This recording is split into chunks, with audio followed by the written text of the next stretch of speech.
दराज सेलर्स का जो प्रीवियस चल रहे हैं, जो नए सेलर हैं, हर बंदे का इंटरेस्टिंग टॉपिक है कि डी मॉल, दराज मॉल बेसिकली क्या है, किस तरह चल रहा है, और मैं उस पे बहुत ही शॉर्ट वीडियो में, बहुत ही शॉर्ट टाइम में ज़्यादा डिटेल डिस्क्राइब कर दूंगा। उसकी वजह ये है कि मेरी जो कंपनी है ईकॉम डायनो, वो इसी चीज़ से रिलेटेड कंसल्टेशन दे रही होती है एजेंसीज को।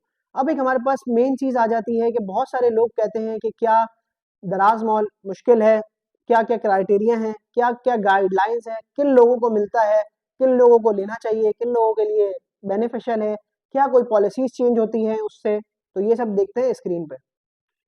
सबसे पहले हम ये देख लेते हैं कि डी मॉल को अप्लाई कैसे करना है, ठीक है।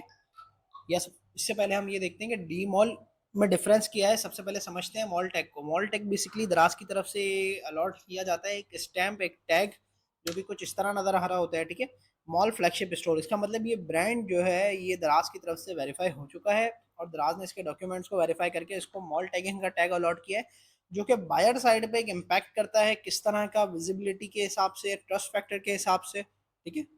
तो ये सारी चीज़ें होती हैं इसमें। और एक टैग इसमें होता है मॉल सर्टिफाइड स्टोर, ये अलॉट किया जाता है सम टाइम एक्सेप्शनल केसेस में, कोई रीसेलर्स को विद बड़े डॉक्यूमेंट और ईमेल और डोमेन, हम उसमें नहीं जाएंगे, वो थोड़ा सा टिपिकल केस है। मेजरली जो काम होता है, जो लोग पसंद करते हैं और जिसका इम्पैक्ट आता है, जो रिजल्ट आता है, वो मॉल फ्लैगशिप स्टोर का है। करंटली दो चीज़ें चल रही हैं, mall flagship store, mall certified store. एक और चीज प्री प्लान चल रही है जो आने की है, मॉल वेरीफाइड स्टोर। अभी हम फ्लैगशिप पे ही बात करेंगे, अगर इनकेस वेरीफाइड वाली आ गई तो वो कहाँ आप देख सकते हैं वो मैं आपको बता देता हूँ, ठीक है। कोई भी तरीके का डीमॉल हो, उसको अप्लाई करने के लिए, उसको देखने के लिए हमने जाना होता है ब्रांड मैनेजमेंट के ऑप्शन में। यहाँ हमारे पास कुछ कुछ इस तरह का इंटरफेस आ रहा है, apply a new brand name, new brand name, ठीक है। अब यहाँ आप अपना ब्रांड नेम लगाएंगे, फॉर एग्जाम्पल जैसे मेरा ब्रांड नेम है ईकॉम डाइनो, ठीक है।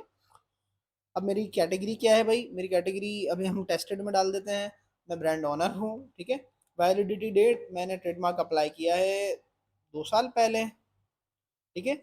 और आगे 10 साल के लिए वैलिड होता है। सर्टिफिकेट किस तरह का होता है वो भी दिखा दूंगा। और यहाँ पर हमने एक फाइल अपलोड करनी है जिसमें कुछ डॉक्यूमेंट्स होंगे, जिसमें आपका एन टी एन किस तरह निकलता है, नॉर्मल जो आपका एनआईसी होता है, आपके एनआईसी के अगेंस्ट एनटीएन बनता है, ठीक है।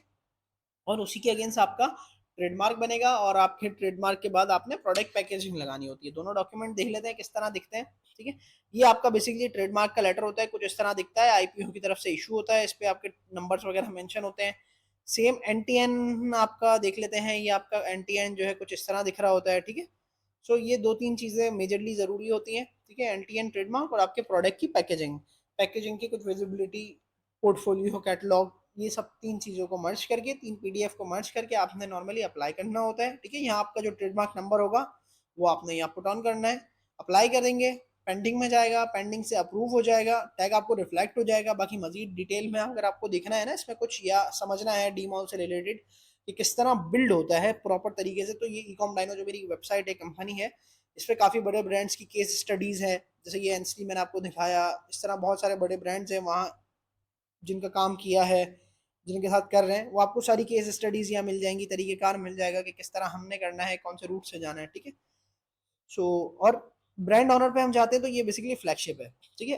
एक्सक्लूसिव डिस्ट्रीब्यूटर की जो हमने बात की, ये ईमेल के थ्रू मिलता है, यहाँ हमारे को ट्रेडमार्क नहीं लगाना होता है, यहाँ हमने कंपनी से ईमेल करवानी होती है, डोमेन ईमेल से, ठीक है।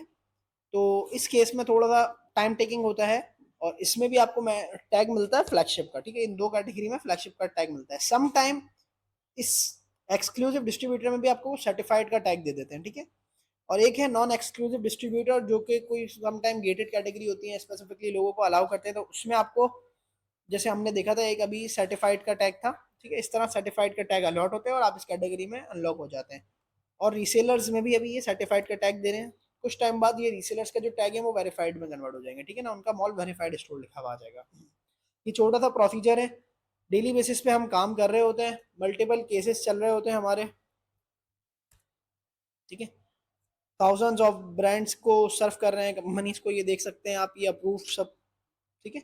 तो ये छोटा सा कहने का मकसद ये था कि काम डेली बेसिस पे हो रहा है, लोग कर रहे हैं, बट वही प्रॉपर तरीके से अलाइनमेंट नहीं है। पीडीएफ में किस चीज़ों का ध्यान रखना है आपने, आपकी पीडीएफ प्रॉपर विजिबल हो, जो कि यहाँ पे भी गाइडलाइन दी है, ब्लर ना हो, इनकम्प्लीट स्कैन ना हो, कंप्लीट पेपर हो, ठीक है। और आपने हर चीज़ को प्रॉपर तरीके से पढ़ के देख के करना है। सिंपली यहाँ पे भी लिखा हुआ है भाई, trademark number, company entry and your product portfolio. ठीक है, इन 3 चीज़ों के अलावा कोई ऐसा किसी और चीज़ की ज़रूरत नहीं है।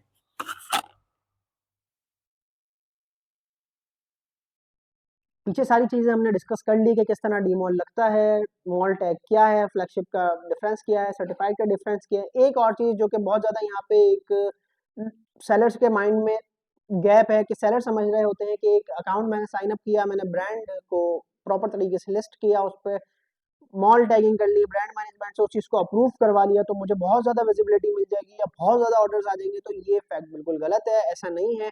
हमारे पास ये चीज़ जब बेनिफिशियल होती है, ये चीज़ जब वर्क करती है, जब मेरे पास प्रीवियस हिस्ट्री होगी, प्रीवियस ऑर्डर्स होंगे, रैंकिंग होगी, जब चलता हुआ ब्रांड होता है दराज उसको और ज़्यादा प्रमोट करता है। ऐसा नहीं है कि मैं नया ब्रांड लेके आऊँ और मुझे उस पर विजिबिलिटी आ जाए, फॉरन में सर्च रिजल्ट में आ जाऊँ, तो ये सब चीज़ें नहीं होती।